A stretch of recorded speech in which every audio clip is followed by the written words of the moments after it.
नमस्कार बच्चों, आज हम स्टैंडर्ड 6 के लिए लाए हैं संस्कृत में चैप्टर नंबर 1। बच्चों, ये संस्कृत भाषा जो है वो सबसे पुरानी भाषा है, प्राचीन काल से चली आ रही भाषा है। तो स्टैंडर्ड 6 से हमारी संस्कृत भाषा है वो हम उपयोग में लेते हैं। तो हमारा प्रथम सत्र जो है इसमें प्रथम पाठ हमारा जो है वो है चित्रपदानी 1 से 4 तक, यानी कि एकम से चत्वारी तक हमारी चित्रपदानी है। तो हमारा ये प्रथम चैप्टर जिसमें चित्रपदानी, यह चित्रपदानी में एकम से चत्वारी तक चित्रपद दिए गए हुए हैं। क्या कहा गया है कि यहाँ पे अलग अलग चित्र दिए गए हैं, हमें उस चित्र को देखना है और उसके अर्थ को पहचानना है। साथ में ये जो चित्र दिए गए हैं उस चित्र के शब्द दिए गए हैं, तो ये जो शब्द है उसको हमें याद भी करने हैं। तो हम चित्रपदानी एकम से शुरुआत करते हैं। प्रथम जो चित्र दिया गया है वो है वृषभ। वृषभ का चित्र है तो हम उसको क्या बोलते हैं? बुल। वृषभ का अर्थ है बुल। दूसरा जो चित्र दिया गया है वह है गदर्भ। आपको लिखना है तो आप लिख सकते हो। दूसरा जो चित्र है उसको गदर्भ बोलते हैं, जिसका अर्थ होता है डोंकी। गदर्भ डोंकी। बाद में मेषः दिया गया है। मेषः यानी कि सीप। मेषः यानी कि सीप। उसके बाद चित्र दिया गया है नकुलः। नकुलः। नकुलः को हम मंगूस कहते हैं, मंगूस। उसके बाद मयूरः का चित्र दिया गया है। मयूरः को हम पीकॉक कहते हैं, मयूरः पीकॉक। उसके बाद दिया गया है चित्र काकः। काकः को हम क्रो बोलते हैं। काकः का अर्थ है क्रो।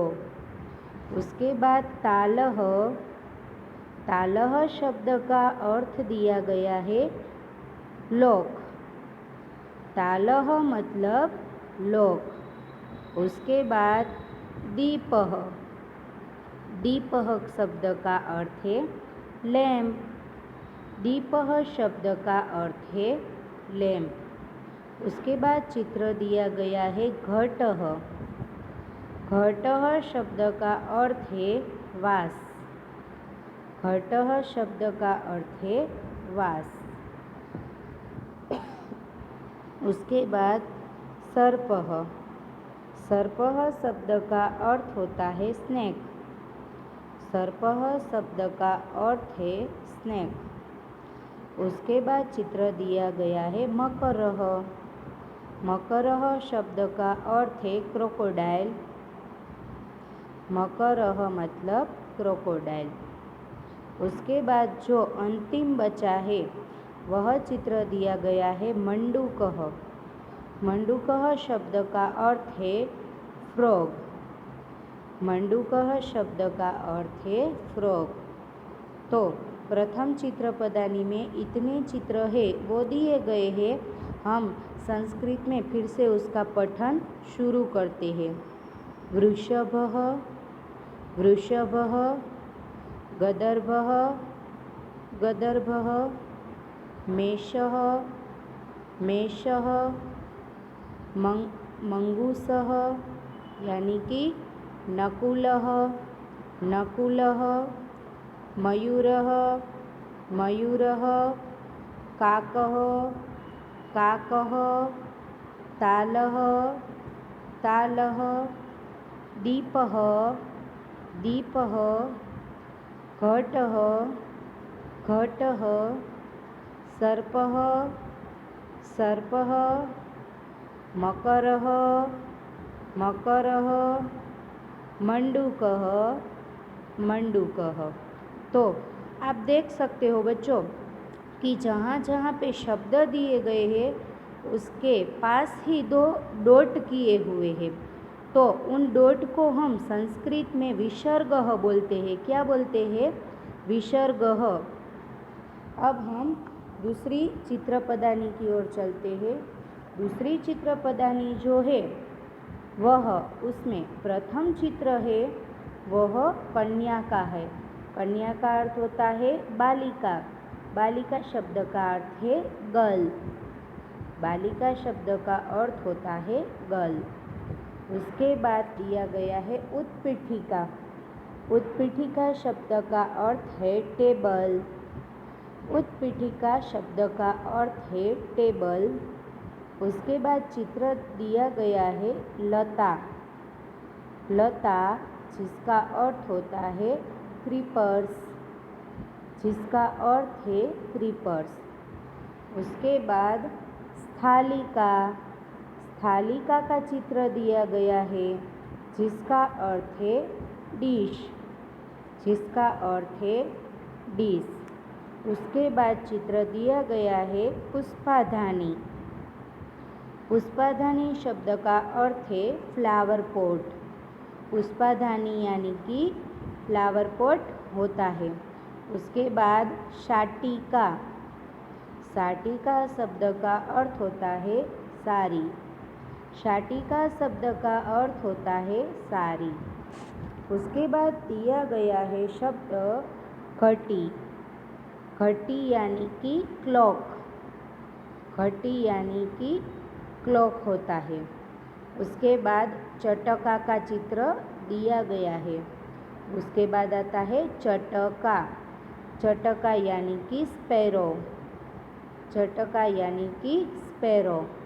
उसके बाद नदी का चित्र दिया गया है, तो नदी का अर्थ होता है रिवर। नदी का अर्थ होता है रिवर। उसके बाद चूल्ही का चित्र दिया गया है चुल्ली, तो जिसका अर्थ होता है चूल्हा। चुल्ली का मतलब होता है चूल्हा। उसके बाद पेटिका का चित्र दिया गया है। उसके बाद पेटिका, तो पेटिका का अर्थ होता है बॉक्स। पेटिका यानी कि बॉक्स। और लास्ट में जो चित्र दिया गया है वो है कुंचिका। कुंचिका शब्द का अर्थ होता है की यानी कि चाबी। कुंचिका यानी कि चाबी। तो अब हम फिर से ये जो द्विणी चित्रपदानी है उसका पठन करते हैं।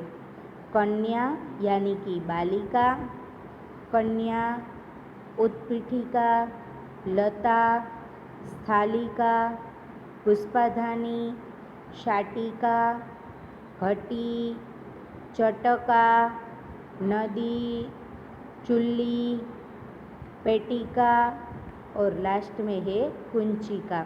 तो ये चित्रपदानी द्वे में आपको जो भी चित्र दिए गए हैं उसका पठन करना है।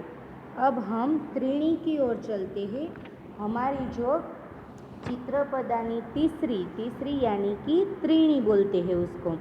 अब हम त्रीणी चित्रपदानी का पठन करते हैं। तो प्रथम है रत्नम। रत्नम शब्द का अर्थ है डायमंड। रत्नम शब्द का अर्थ क्या होता है? डायमंड। बाद में जो चित्र दिया गया है वो है छत्रम। छत्रम यानी कि अम्ब्रेला। छत्रम यानी कि अम्ब्रेला। उसके बाद दिया गया है पुष्पम। पुष्पम यानी कि फ्लावर। पुष्पम यानी कि फ्लावर। उसके बाद चित्र दिखाई दे रहा है उसको बोलते हैं उरुकम। उरुकम शब्द का अर्थ होता है पेंट। उरुकम शब्द का क्या अर्थ होता है? पेंट। उसके बाद चित्र दिया गया है धनम। क्या बोलते हैं पैसे को? धनम बोलते हैं। तो धनम को हम मनी कह सकते हैं और साथ में कॉइन भी कह सकते हैं। तो धनम का अर्थ होता है कॉइन। पुस्तकम। पुस्तकम शब्द का अर्थ होता है बुक। पुस्तकम शब्द का अर्थ होता है बुक। उसके बाद गार्लिक का चित्र दिखाई दे रहा है, तो गार्लिक को हम संस्कृत में क्या बोलते हैं? लशुनम। क्या बोलते हैं? लशुनम। लशुनम शब्द का अर्थ है गार्लिक। उसके बाद हमें सीवन यंत्रम दिखाई दे रहा है। सीवन यंत्रम जिसका अर्थ है सीविंग मशीन। सीविंग मशीन यानी कि सीवन यंत्रम। उसके बाद हमें विमानम का चित्र दिखाई दे रहा है। विमानम यानी कि एरोप्लेन। विमानम यानी कि क्या होता है? एरोप्लेन। उसके बाद हमें बस का चित्र दिखाई दे रहा है, तो बस को हम संस्कृत में लोकयानम कहते हैं। लोकयानम यानी कि लोगों जो है वो बस में सफ़र कर सकते हैं, यानी कि उसका अर्थ होता है लोकयानम, जिसका अर्थ है बस। लोग जिसमें बैठकर एक जगह से दूसरी जगह सफ़र कर सकते हैं, तो लोकयानम यानी कि बस। उसके बाद कृष्णफलकम। कृष्णफलकम यानी कि ब्लैक बोर्ड। कृष्णफलम का अर्थ होता है ब्लैक बोर्ड। कृष्ण यानी कि काले रंग का। काले रंग का जो बोर्ड है उसको ब्लैक बोर्ड कहते हैं, और कृष्णफलकम यानी कि ब्लैक बोर्ड। और लास्ट में जो बचा है वो है सकटम। सकटम यानी कि बुलक कार्ट। सकटम यानी कि इसका अर्थ क्या होता है? Bullock cart. तो हमारी ये त्रीणी चित्रपदानी जो है उसका पठन, उसके शब्दों का जो पठन है वो हम एक और बार कर लेते हैं। प्रथम है रत्नम। रत्नम। उसके बाद है छत्रम। छत्रम। तीसरा है पुष्पम। पुष्पम। चौथा है उरुकम। उरुकम। उसके बाद का है धनम। धनम। पुस्तकम। पुस्तकम। लशुनम। लशुनम। सीवनयंत्रम। सीवनयंत्रम। विमानम। विमानम। लोकयानम। लोकयानम। कृष्णफलकम। कृष्णफलकम। सकटम। सकटम। तो हमारी त्रीणी चित्रपदानी यहाँ पे पूर्ण करते हैं और हमारी चतवारी जो चित्रपदानी है उसकी ओर चलते हैं। हमारी चौथी जो चित्रपदानी है उसके जो चित्र है हम उसका पठन करते हैं। तो सबसे पहले हमें अंकनी दिखाई दे रही है। अंकनी यानी कि पेंसिल। अंकनी शब्द का अर्थ होता है पेंसिल। अगर आपको लिखना है तो आप लिख सकते हो अंकनी पेंसिल। उसके बाद हमें ग्रंथ दिया गया है, तो ग्रंथः शब्द का अर्थ होता है नोवेल। ग्रंथः शब्द का अर्थ क्या होता है? नोवेल। उसके बाद हमें आभूषण का चित्र दिखाई दे रहा है, तो आभूषण को हम ज्वेलरी बोलते हैं। आभूषण यानी कि ज्वेलरी। प्रथम अंकनी, उसके बाद ग्रंथः और तीसरा जो है वो आभूषणम। उसके बाद का है करदीपः, जिसका अर्थ होता है टॉर्च। करदीपः टॉर्च। चम्मसः यानी कि स्पून। चम्मसः शब्द का अर्थ होता है स्पून। लवित्रम। लवित्रम शब्द का अर्थ है खुरपी। लिखना है तो आप लिख सकते हो करदीपः टॉर्च, चम्मसः स्पून, लवित्रम खुरपी। उसके बाद हमें डस्टबिन का चित्र दिया गया है, तो डस्टबिन को हम संस्कृत में अवकरिका बोलते हैं। अवकरिका यानी कि डस्टबिन। उसके बाद संचिका। संचिका यानी कि बॉक्स फाइल। संचिका का अर्थ होता है बॉक्स फाइल। उसके बाद दिया गया है पिपीलिका। पिपीलिका शब्द का अर्थ होता है एंट। पिपीलिका शब्द का अर्थ है एंट। तो आपको लिखना है तो मैं फिर से ये शब्द पठन करती हूँ। अवकरिका, संचिका और पिपीलिका। डस्टबिन, बॉक्स फाइल और एंट। अब हम गणनयंत्रम देख सकते हैं। गणनयंत्रम यानी कि कैलकुलेटर। कैलकुलेटर को हम संस्कृत में गणनयंत्रम बोलते हैं। उसके बाद हमें एक द्रोणी दिखाई दे रही है। द्रोणी यानी कि बकेट। बकेट है, उसको संस्कृत में हम द्रोणी बोलते हैं। और लास्ट में जो चित्र दिखाई दे रहा है, अंत में जो चित्र दिखाई दे रहा है वो है पिंजः। पिंजः शब्द का अर्थ होता है स्विच। पिंजः मतलब स्विच। तो अगर आपको लिखना है तो मैं फिर से ये शब्द का पठन करती हूँ। अंकनी, पेंसिल, ग्रंथः, नोवेल, आभूषणम, ज्वेलरी, करदीपः, टॉर्च, चम्मसः, स्पून, लवित्रम, खुरपी, अवकरिका, डस्टबिन, संचिका, बॉक्स फाइल, पिपीलिका, एंट, गणनयंत्रम, कैलकुलेटर, द्रोणी यानी कि बकेट और पिंजः यानी कि स्विच। तो यहाँ पे हम 1 से 4 चित्र पदानी है उसको पूर्ण करते हैं। यहाँ पे जो भी चित्र दिए गए हैं उसके शब्दों का आपको बार बार पठन करना है। धन्यवाद।